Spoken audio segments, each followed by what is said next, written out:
Hello, my name is George Romme. I'm the chair of this year's Career Achievement Award Committee, which also included Ruth Aguilera, Martin Kilduff, Sherry Thatcher, and Abhijit Vadera. In this video, I'm pleased to present today the winner of the Career Achievement Award for Distinguished Scholarly Contributions to Management. This Lifetime Career Achievement Award recognizes long-term significant contributions in one or more of the following areas: conceptual, empirical, or theoretical developments, creating and disseminating new knowledge, and advancing management knowledge and practice. This year's honoree made significant contributions that fundamentally impacted management scholarship and practice. As a founder of the discourse on organizational justice, and as an influential pioneer in research on behavioral ethics. As such, his work has had an enormous impact on the field. I wish to congratulate Rob Folger with his well-deserved recognition. As testified in the nomination materials, Rob's work on organizational justice helped to develop a line of inquiry spanning over 40 years. As such, he introduced management scholars to the concept of procedural justice and applied this concept to, for example, pay satisfaction and performance appraisal. In the last 15 years, Rob has also been pivotal in launching the behavioral ethics movement.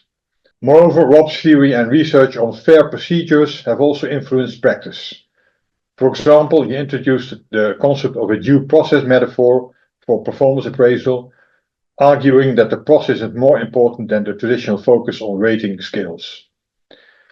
His due process framework has been applied to selection and recruitment procedures, human resource policies, and the implementation of organizational changes. Congrats, Rob, on this well-deserved recognition. I want to thank the members of the Academy for this award. Okay, I've just always wanted to be able to use that line, even though obviously the 22,000 members of this Academy were not part of the selection process. However, I do, in fact, have tons of people to thank.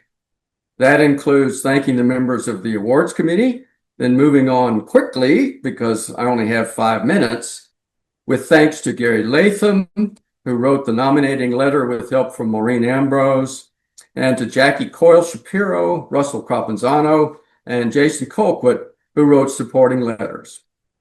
In 5 minutes, I can't list my 138 co-authors, as well as countless colleagues at 4 universities, all of whom have contributed to success that would not have been possible otherwise. The word otherwise also points to another key influence on my work, summarized quickly as my theory of theorizing. I call the aha model.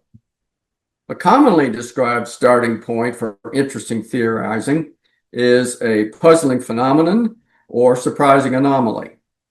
But the starting point in my theory of theorizing applies more broadly to the otherwise perspective of asking rather than questions.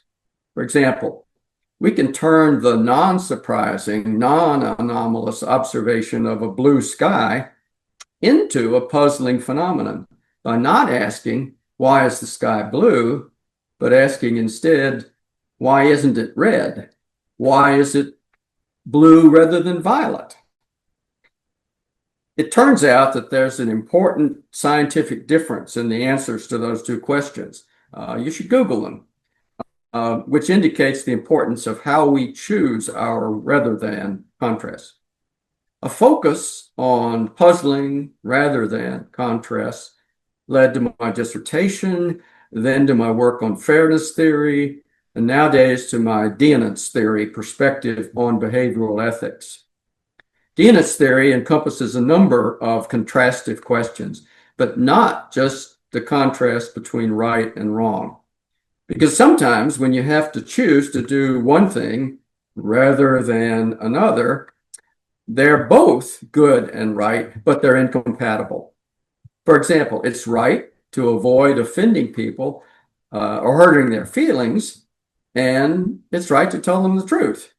But then what do you do when your partner says, Do you think those pants I wore to the party make me look fat? Or what about keeping a deathbed promise to give the deceased an extravagant, expensive funeral rather than using the inheritance money to do a lot of good for a lot of people? The study of people's choices between good and bad has overlooked some of those kinds of important right versus right dilemmas, such as honesty rather than benevolence, or liberty rather than security, and so on. Recently, Steve Whiting has helped me use Dienet's theory in research that's making some headway on those kinds of questions. The value of rather than contrast can start with something as simple as the blue sky example, where ordinary observation is transformed into a puzzling phenomenon. Let's take the everyday saying that opposites attract. Why then do we sometimes say birds of a feather flock together, rather than referring to opposites attracting? Another person I need to thank, my wife Pam, taught me the value of rather than contrasts when choosing moderators to study. I came home one day excited about finding a moderator effect, and she asked whether it looks like a V on its side like that or an X like this.